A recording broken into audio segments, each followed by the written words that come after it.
everyone. I'm Carrie Cassidy from Project Camelot and very happy to be here today. So I have Maria Wheatley with me, and we're going to be talking about our upcoming Egypt trip. And with all the wonderful finds that are being reported by the Italian group called Expedition, and hopefully going to get more information about that even between now and when we leave. And then we're planning to do a deep meditation in the vicinity of the finds to see what we can come across. Okay. So this is a really unique opportunity just around the time when everything is kind of breaking on the plateau, as they call it. And then I just want to say that according to my witness, Captain Mark Richards, all of Egypt is mostly hidden, mostly underground, never been excavated. So there's a great deal more going on there than meets the eye, even though it's amazing just as it is. So, Maria, welcome. Yeah, thanks for having me, Kerry. You're right. It's a very exciting time to be alive at the moment, especially with these new finds at the second pyramid on the Giza Plateau. And as you know, Kerry, we have private access to so many different sites that we go to, including private time in the King's Chamber and the Queen's Chamber, just to name two on the Giza Plateau. So, I mean, it would be a great to meditate, to do that type of remote viewing. What is beneath the ground? What else can people discover and experience the energies within the pyramids?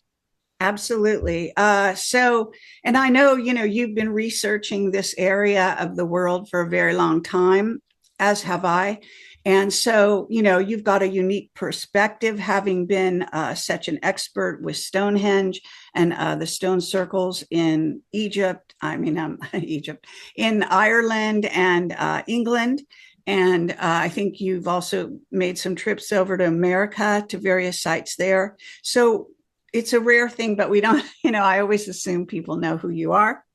But why don't you give yourself a brief introduction this time around so that people understand that you have these wonderful credentials and background and books as well on various ancient sites?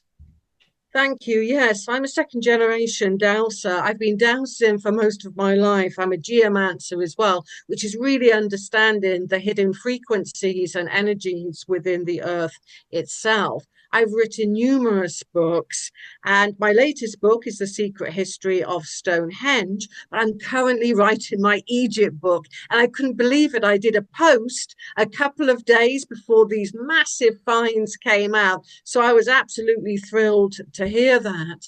But also, I've been looking into the Egyptian earth energies because they are so, so different to other places. I've now doused, Kerry, 16 different countries across the world and all of those different ancient sites. So I'm very familiar with different types of earth energies. And what has been said a lot since these finds is Tesla, thought that the pyramid shape itself and the pyramids at Giza could really interact with the earth voltages and frequencies.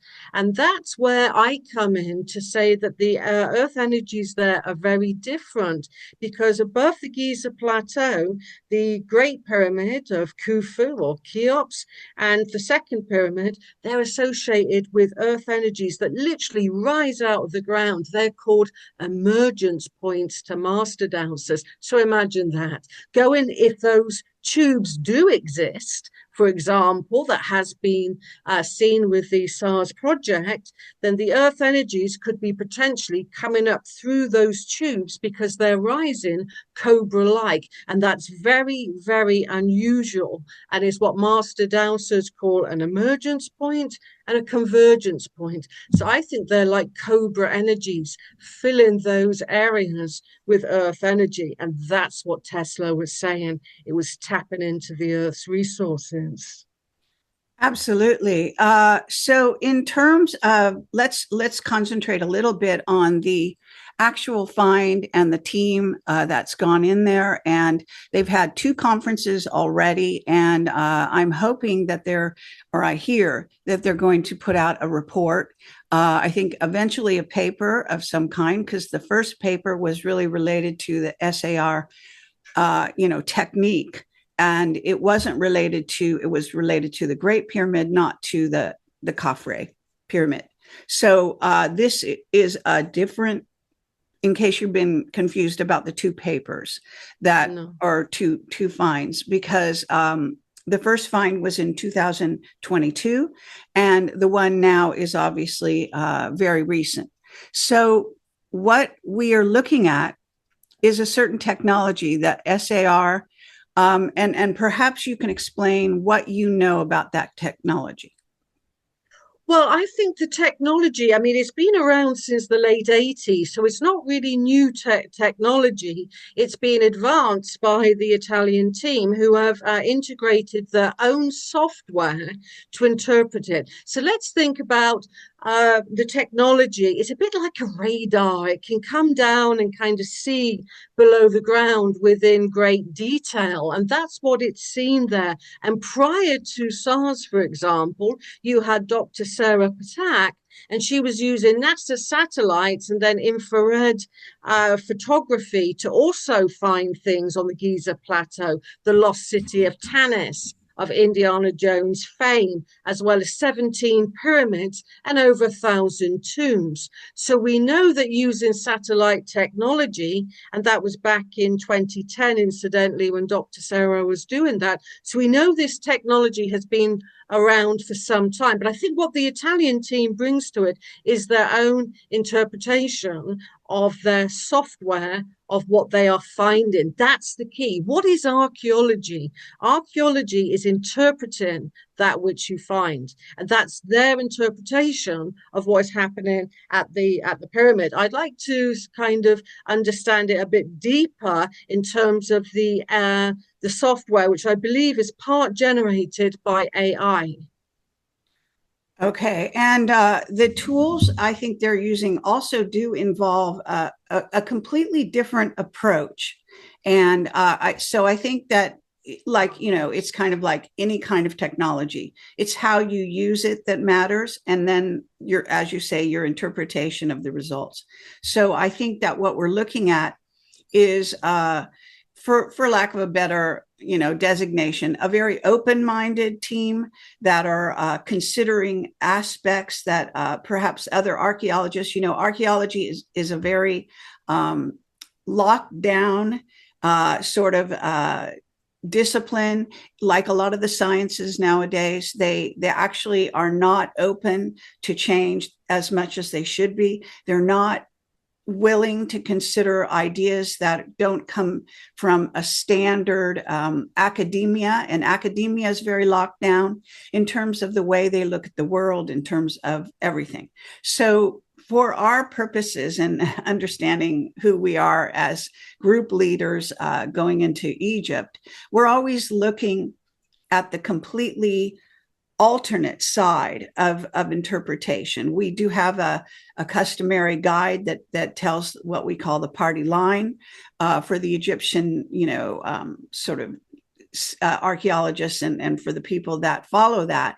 But we actually provide a whole different angle or series of angles. And you, with your dowsing and your background as also a druid, so you're looking at energies, you're looking at the interplay of those energies, and also both negative and positive, or however you want to term that. And I always was fascinated with what you call the green energies. So some of that is probably mixed in here as well. There's also this historical that has been completely ignored by archaeology in standard Egyptology. In other words, we're talking about going way before even the Arab people were found there. So this, we're talking about, in my case, the books of Ash'anuddin, the Voyager books that describe what are called the halls of Amenti.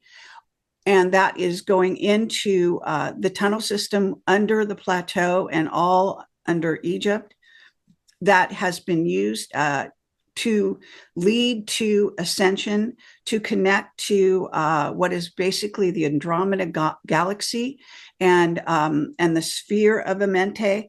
and so on. So there's a whole history there that's been completely ignored, strangely, in my view. And then we also have a very the priesthood. I think a lot of people don't realize is that the priesthood caste in Egypt that took over after Akhenaten left was very locked down, was very conservative, was also what we call Illuminati, not going into the true mysteries or spirituality that Akhenaten had brought forth in his reign, having to do with the one God, etc. But instead going back to the old traditional many gods perspective and their sort of lockdown control of what's called Luxor. The city of Luxor was a part of the priest caste of controllers, and that was where it was the elites versus the people. So there's been many, many different levels. We've also had different pharaohs, some of whom come from actually a relationship to the Anunnaki bloodline, to the ETs that actually built the pyramids, which most people don't seem to want to acknowledge or on any level, especially the Egyptologists. And so they were never made with boards and chains and all of that nonsense. So there's a political side to this discovery that is sort of going full force anti what has been the tradition. And we're seeing that blowback in the press. We're seeing it in sort of some of the, I guess you might say, standard researchers who are known for going into Egypt and so on, and they're rejecting what they're hearing. So I think that's fascinating. Do you want to add anything to that? Absolutely. I mean, we're going to, on the tour, we get private access to Abu Ghraib rather, and you have to have permission from the Ministry of Antiquities to go there. You can't just go there. And our guide gets us in basically, and we go on jeeps. You feel like Indiana Jones for the day, and you arrive at this incredible, I can't even call it a monument. Some people call it a stargate, a star portal. Archaeologists call it a solar altar, for example. But if it's made up of several pieces of alabaster, and if you look carefully to where the vertical pieces are joined to the horizontal pieces, you see evidence of drill holes. Mm-hmm. Right? It's been noticed by Brian Forrester and many, many others. So, I mean, that is not copper technology. It's not basic tools. This is an advanced civilization. Other researchers have also noticed that in front of this massive, Kerry always calls it a stargate, and she'll talk about that in a moment. In front of that, you have what looks like a ruinous pyramid. But again, other researchers have noticed that some of the lime casing is still there, and it looks like it's exploded. Yes, exploded from the inside. So, I mean, what caused that? Some researchers, like Dr. Robert Schoch, say there was a massive plasma event from the sun. Was it the energy overload of the pyramid? These are the kinds of things that we investigate, and this is what we show. We show that there are things like drill holes. There's advanced technology, really advanced technology in use, and you can also see the pyramids. Now, some people also say that have researched the site that the central circular piece of this so-called altar or stargate is like a lid that you can take off and go down in yet another tunnel shaft and head towards the Giza Plateau, the pyramids, which you can see in the distance from the area. So we really do delve into what, who, why, what, those fundamental questions that archaeologists have never fully answered. Absolutely. Excuse me. I also want to stress in both places on the plateau and in this particular sort of alabaster, what could be called a possible portal to other dimensions, et cetera. And I actually had a personal other dimensional sort of sighting when I was there. And some of our group have also seen all kinds of strange beings in the vicinity through their viewings and so on. So keep in mind that when you go to Egypt, you are immersed in the energies that are actually, even as you land in the plane, you begin to feel, and it's very powerful. So it changes your chakras, it affects the way you see the world, it gives you access to other dimensions and other sort of ways of looking at the world. So this particular place that you're talking about, Abu Ghraib, that most people don't go there. Most teams, most investigators, or even tours. So we're very lucky that we go there, and we've gone there every year, just about, that we've been doing this. And I have to say that I believe that there's evidence of water, a lot of water in this particular area that used to possibly be a lake, and that there is also the evidence of these, I don't even know which one to call them, but they're sort of like these huge bowl-like structures that appear to have been part of some kind of possible connected fountain system, some kind of, it's also it appears to be mechanical, in that it does look like the center of the structure itself turns and the other side stays out, stays solid. And so what you've got is some kind of technology that we don't quite understand. And so that's just one site. The pyramids themselves are quite like that as well, as you may know. And there's also a lot of people I'm wondering why they aren't mentioning what's called the labyrinth, because we interviewed a German scientist years ago called Patrick Jarrell, who said that there was about to become, it was in the news, they were going to be announcing the discovery of the labyrinth. It's right around the plateau area of the pyramids, and inside of it, it is hidden. There are walls painted with the scenes of the fall of Atlantis, and so they had a big, to do. This is several years ago. He was going to be one of their main speakers. He was flown in to do that job, and then all of a sudden, the entire news disappeared. Everything stopped. They never went into the labyrinth. They never showed anything. And it's gone completely quiet since then. So that's only one example that I have, because I've been, interviewing people and investigating this for a very long time, all the different hidden aspects of what goes on the plateau, as we call it. And I'm sure that this is not any different. I think that we are in a very good place with this SAR technology, for one thing, because when you want to investigate the great, the pyramids and all three pyramids and the whole plateau, actually you need special permissions from the Egyptologists, and that most people don't realize is that Egypt is actually a dictatorship.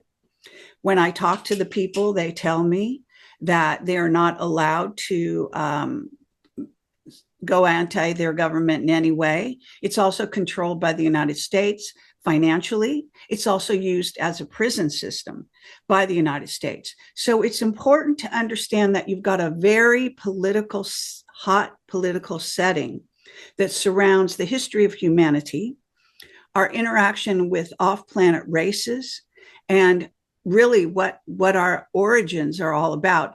All can be found in Egypt, under the ground and above the ground. So that makes it like one of the most important sites, as you can appreciate, for the whole world. And this new approach could break open some of those long-held prejudices, if you will, that are stopping real investigation getting out to the people. They are digging constantly. Maybe you've noticed this when we went even recently, Maria, in front of the Sphinx or to the side, and also in front in the whole plateau. They've been digging it up with no explanation, no finds published, etc.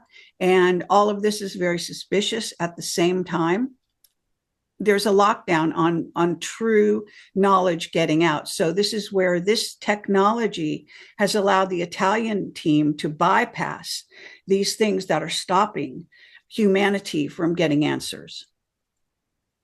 Absolutely. And one of the wonders of, I think, our tour to Egypt, Carrie, is sunrise in between the Sphinx's paws.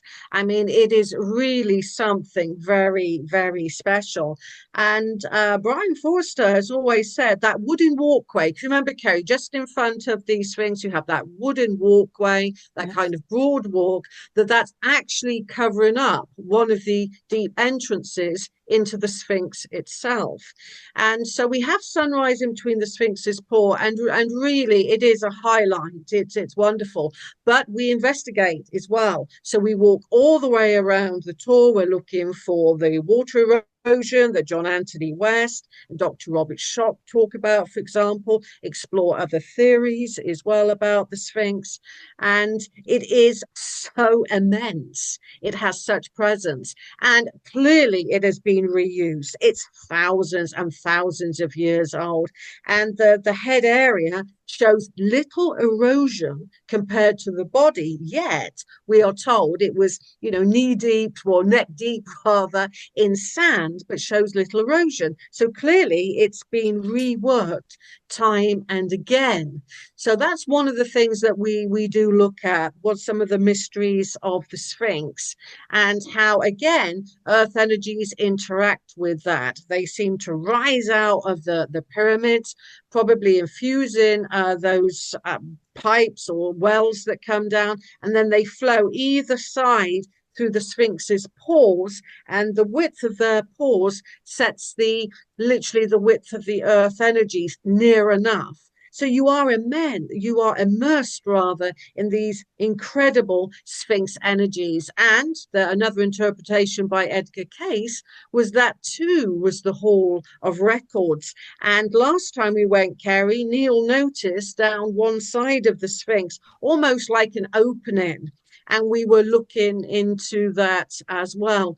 And I think when we take people there, people have their own experiences, and that's really important. Take away all of the technology, take away all of the interpretations and the author's opinions. It's what you feel and experience when you go to these ancient sites, and you can easily have your own download.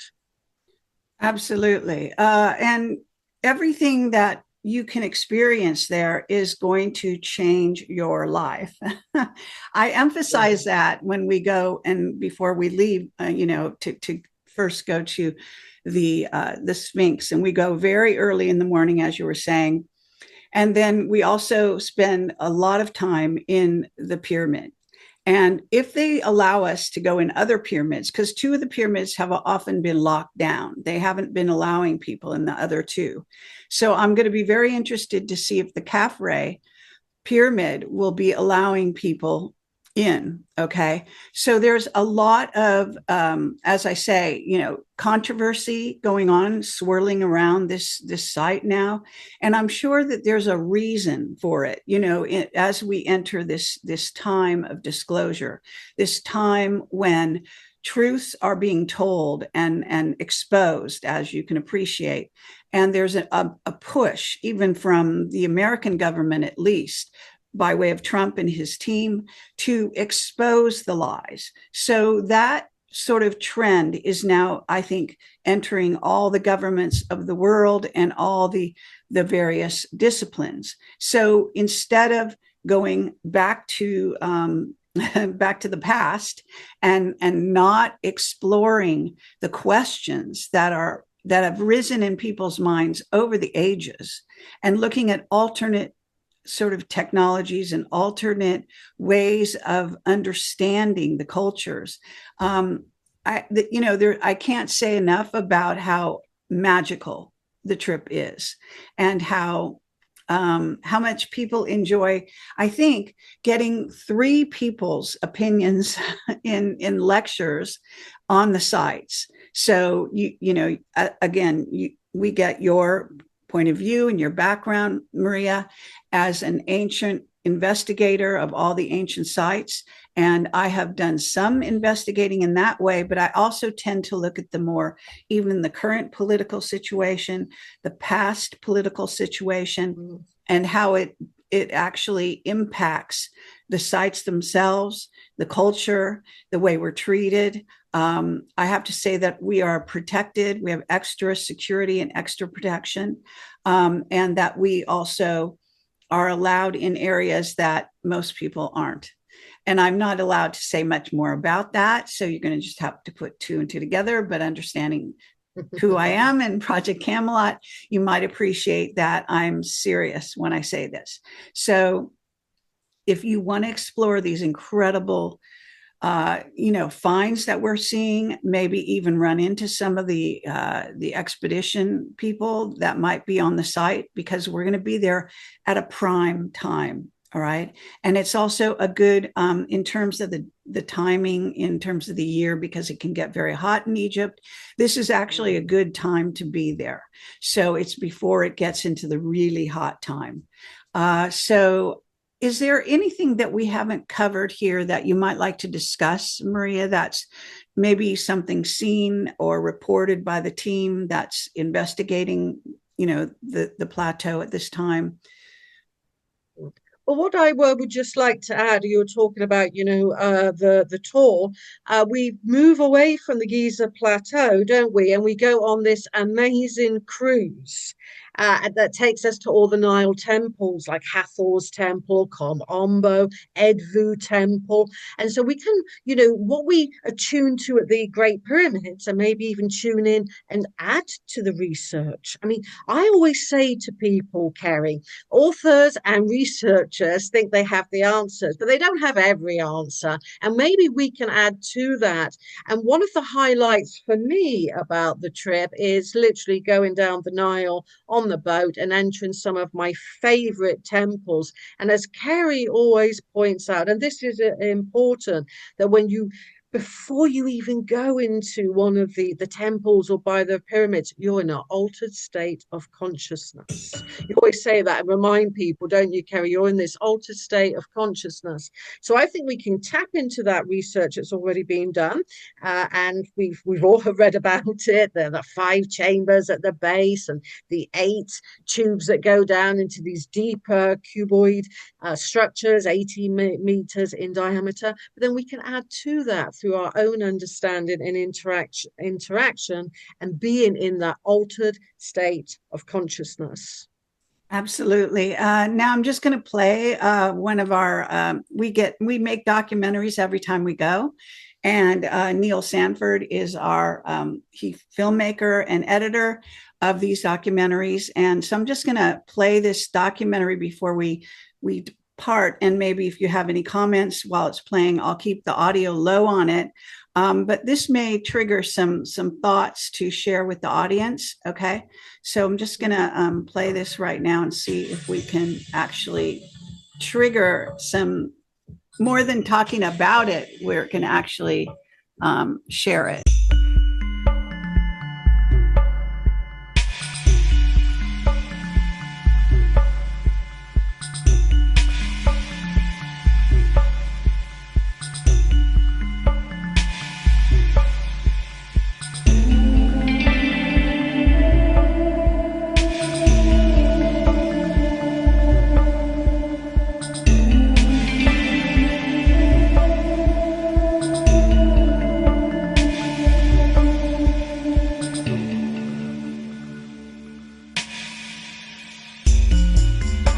Whatever the mind is that created the inscription couldn't compare with the mind that made this incredible thing. One of them is very sort of cold and objective, and the other one is a lot more sort of whimsical, telling a lot of time browsing around at your own leisure to really... And that's where you get the planet Earth and you vector from one place. What I mean for that, I get the latitude and the longitude of the Sphinx. I get the latitude and the longitude of the pyramids in China, Sudan, England has theirs, and you vector that and you get the Google Earth to calculate it. There's a whole lay network worldwide linking every single pyramid to every single pyramid. So that's just one of actually several short documentaries that we have available for you to watch, so you can get a sense of what it's like to tour with us and to be face to face with these amazing structures, and all of the mysteries in Egypt are right there. So and I will say that we stay in 5-star hotels and the best quality of everything, because I think it's important. You're going to be going through it's quite a shock to the system to go into Egypt and to actually go back. In a sense, you're going back in your own reincarnational history, and so it affects you psychologically, emotionally. A lot of people have revelations that happen to them in Egypt. We've got also testimonies from our travelers that rave about our trips, so that's worth it. But it's coming up soon. So if you're interested, please do register on the page. And I'll have all of that on my Telegram, but it's also on the front page of my website, projectcamelotportal.com. And you just click on the ad that's at the very top, and then that'll take you to the place where you can register and get all the information about the tour, the dates, where we're going to be, which days, and so on and so forth.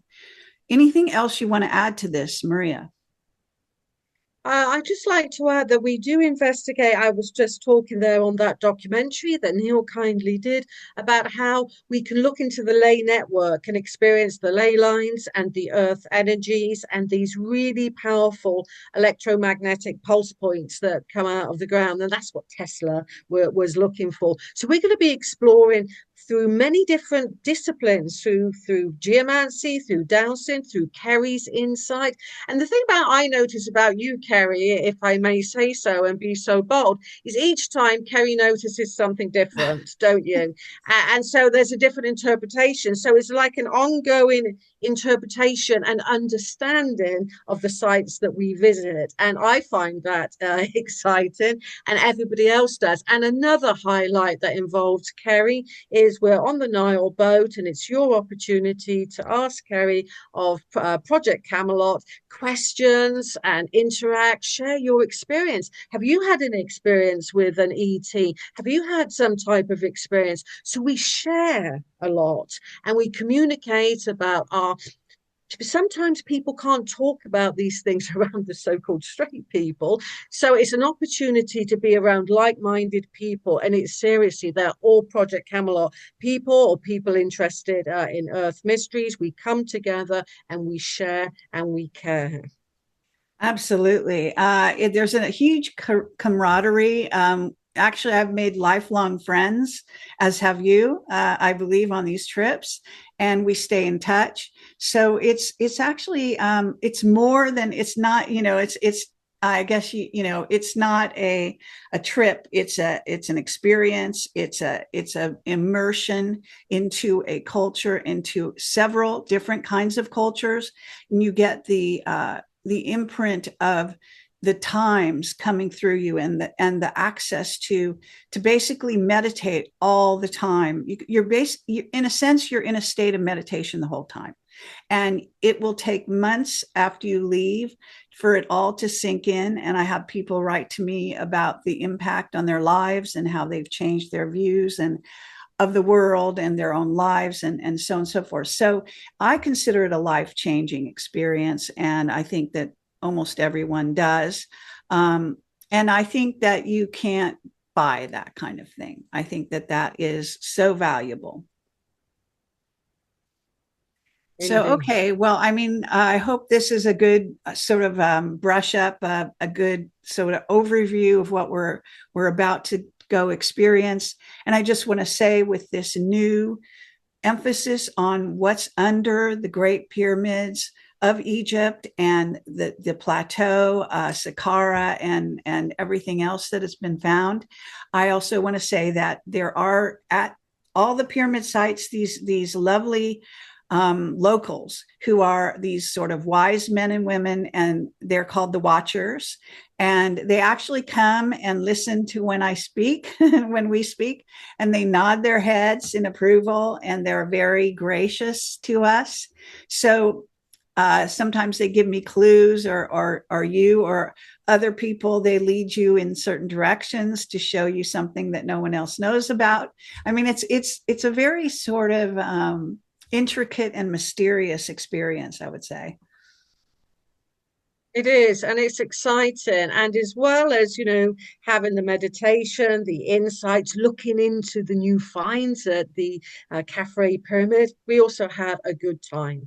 And we have fun and we enjoy the Nile cruise and the beautiful hotels in which we stay. And we are very blessed with the tour company, Soul of Egypt, because we do stay in the best of the best.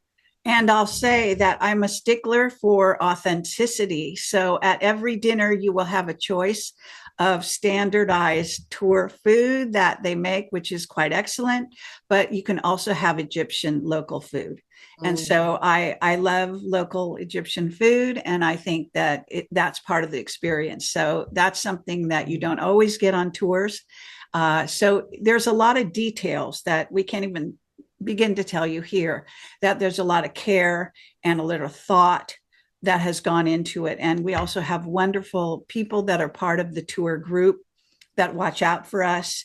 So it's not just the three of us leading the tour. There's actually people that help us with our luggage at every turn, who are there with any questions, who are absolutely, I guess, indispensable, you might say, and really wonderful personalities and charming and everything. So anyway, I hope you'll join us. So yeah, so April 23rd to May 3rd on the 2025. So that's so soon. And we did wait a while this time because of the political situation. It's calmed down over there. And now it seems the focal point of the world is actually Egypt. So I encourage you all to join us, and hope you'll consider that. All right, and do feel free to write to us. Our email addresses are on the page that you land on that has the registration form and everything. If you have questions, ask either one or both of us. And also the tour company themselves are experts on all things, to do with Egypt, obviously, and so they can help you as well.